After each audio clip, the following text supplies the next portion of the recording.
there, drummers. This is just a very brief 15 minutes or so just to go through the song Sweet Child of Mine, Guns N' Roses, from the Trinity Grade 3 Rock and Pop syllabus.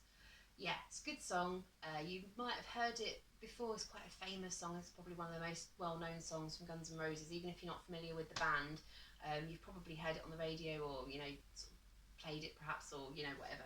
So it's cool. It's got some nice pieces. It's a technical focus song, so there's some technical bits in there. We'll go through it quickly. I'm not going to play it with the music. I'm just going to break it down, show you what's what, go through each bit kind of individually.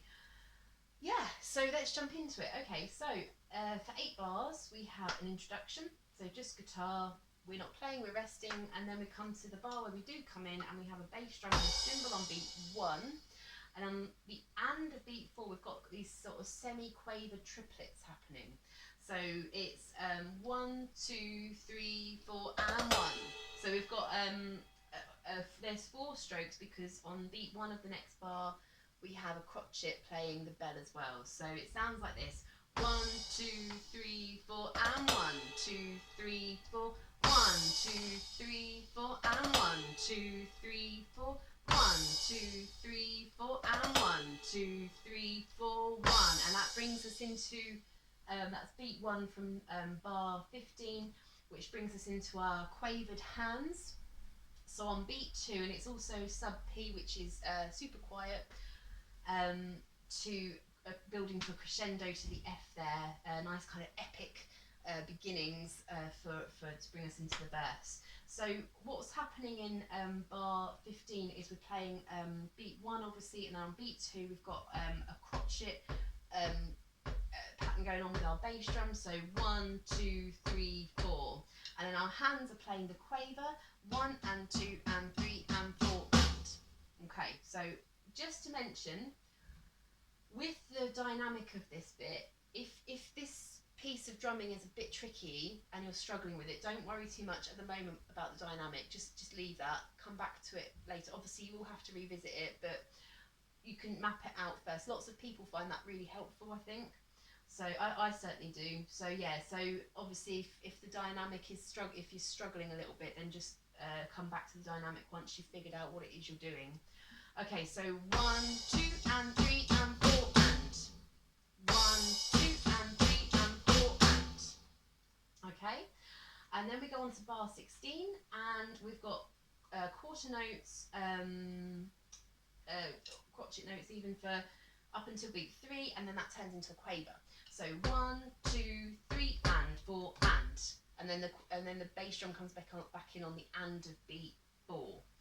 So it sounds, bar 16 sounds like this, and we're carrying on with our quavered hands as well. So that's played on the snare and the floor tom. So 1 and 2 and 3 and 4 and 1. Cymbal there from the beat 1 of bar 17. So all together it sounds like this: 1, 2 and 3 and 4 and 1 and 2 and 3 and 4 and 1. And that brings us nicely into the verse. And the kind of the groove for the verse is played like this: 1 and 2 and 3 and 4 and 1 and 2 and 3 and 4 and 1. So we've got bass drum starting us up on beat 1, then we've got backbeat 2 and 4 with the snare drum, and then we've got the and of beat 2 and beat 3, or and of beat 2 and then on beat 3, and then the and of beat 4 leading us back into beat 1. So it sounds like this: 1 and 2 and 3 and 4 and 1 and 2 and 3 and 4. Slow it down. Okay, so then we have on bar 24 we have this kind of choppy cymbal thing happening with some quavers, and we've got a crotchet beat on beat 4. So that sounds like this: 1 and 2 and 3 and 4, 1, bringing us back into the verse. Okay, so if we're gonna lead, if I quickly show you how that sounds with the verse on each side. So 1 and 2 and 3 and 4 and 1 and 2 and 3 and 4, 1 and 2 and 3 and 4. Okay, so very slowly: 1 and 2 and 3 and 4, 1. Oh, sorry, I was going from there. 1 and 2 and 3 and 4 and 1 and 2 and 3 and 4, 1 and 2 and 3 and 4. that happens sporadically kind of through the song. On bar 32, it happens again, leading us into the chorus. So it's 1 and 2 and 3 and 4, 1. But the chorus has a cymbal on beat 1, so let's try that again.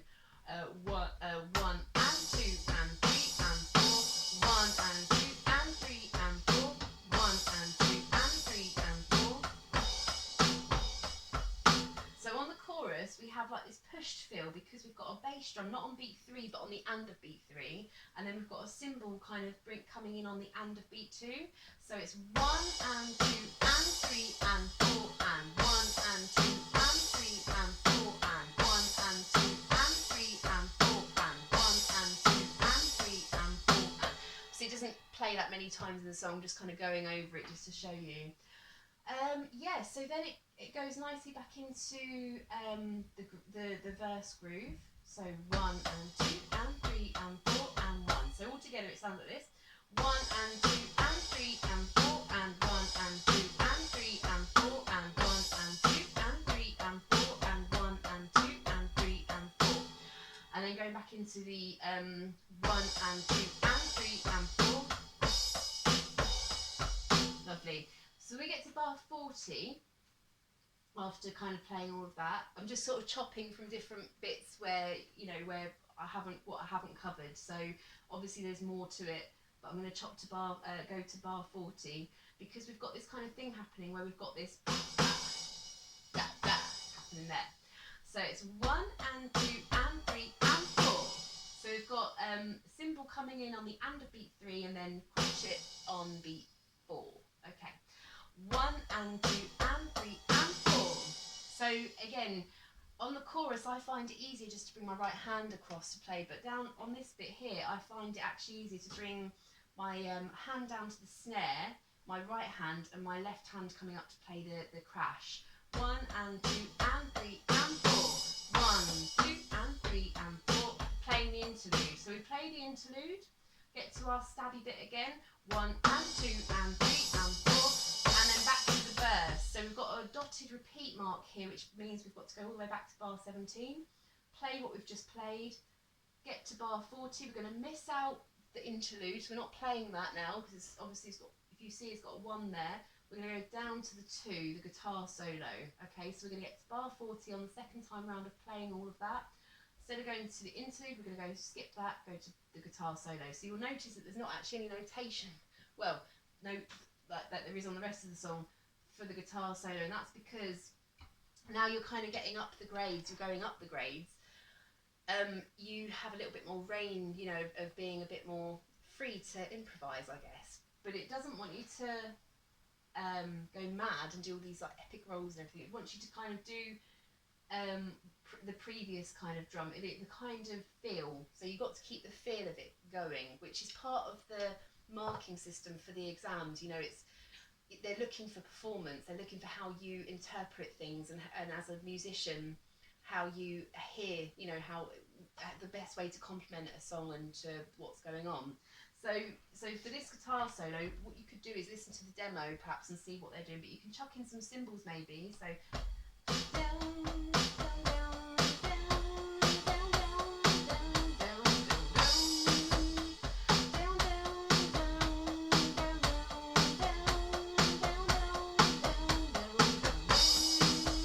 You can sort of do that, and please forgive my crass impression of a guitar solo or the lead guitar, not the best.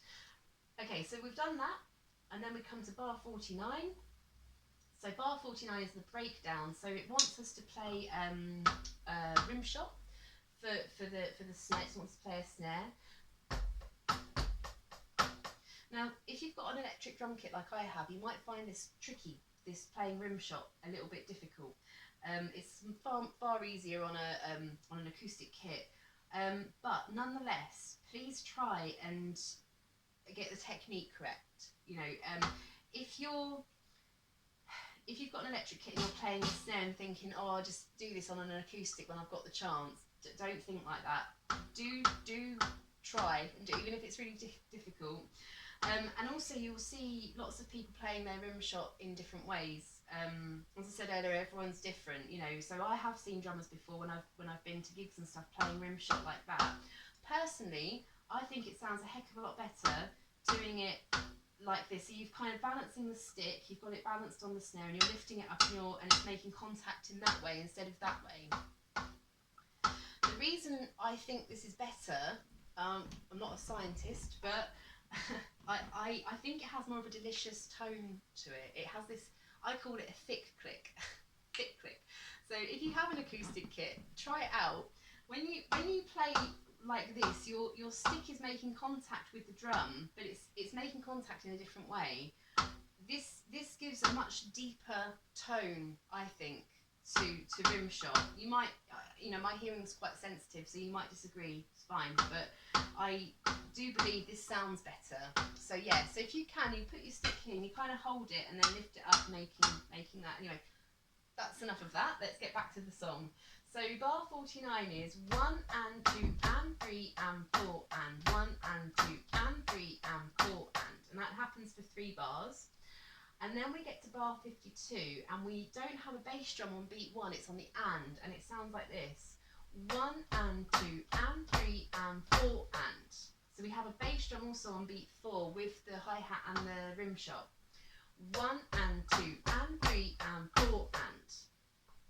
So all together, 1 and 2 and 3 and 4 and 1 and 2 and 3 and 4 and 1 and 2 and 3 and 4 and 1 and 2 and 3 and 4 and. Okay, cool. So that is quite a few bars there that drums like, that has that kind of drumming. We get to bar 57. Bar 57 has a flam ending it. It's sounding, again, it's bringing us back into the build-up here of towards the end of the song. So it sounds like this. 1 and 2 and 3 and 4. 1 and 2 and 3 and 4. 1 and 2 and 3 and 4. Now, if you're grade 3, you should absolutely know your flams now. You should be good at them, you should be confident with them. If you don't, you need to be practicing that, absolutely. 1 and 2 and 3 and 4. There's a flam video on here somewhere. Okay, so then we get to bar 60, and we've got a hi-hat opening on the and of beat 3, and it closes again on beat 4, but you still have to kind of strike your hi-hat while that's happening.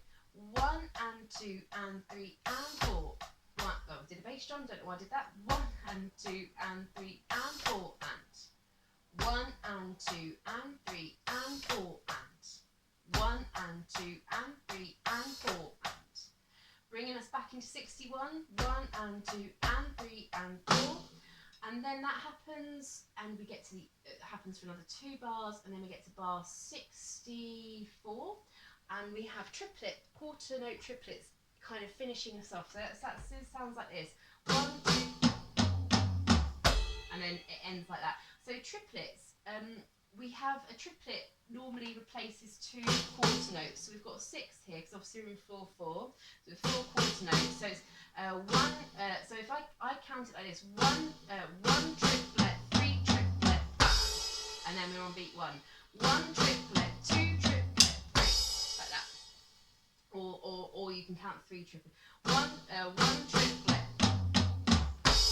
Doesn't really matter, to be honest. You just, if you got that da da da da da da that going on, that's cool. So 1 triplet, 2 triplet. Do it again. 1 triplet, 2 triplet. Now, just to say as well, my setup here, I prefer it. It's obviously that this is played snare, snare, high tom, low tom twice, and then floor tom once. So snare, snare, high tom, high tom, low tom, floor tom, cymbal. I have set my electric kit up, so I've got my lower tom down here next to my floor tom. I just like it like that. Personally, when I play an acoustic kit, I have a higher tom up here, and I have 2 floor toms. That's just sort of being a bit greedy really, but that's how I like it. So yeah, so that's kind of my setup here. So obviously most of you, if you've got like a full kit, you'll have 2 toms up here, so it'd be ba ba ba ba ba ba ba like that. Okay, I hope that's helped. Any questions? I've realised you can't leave a comment, but I have now put the email address in. So if you do have any questions, you can email me. I don't know why you can't leave a comment. I haven't really figured that out yet. Sort of new to all this YouTube uploading video stuff. So I'm sure I'll figure it out one day. Anyway, stay safe everyone, and I'll see you soon. All right, well done. Bye.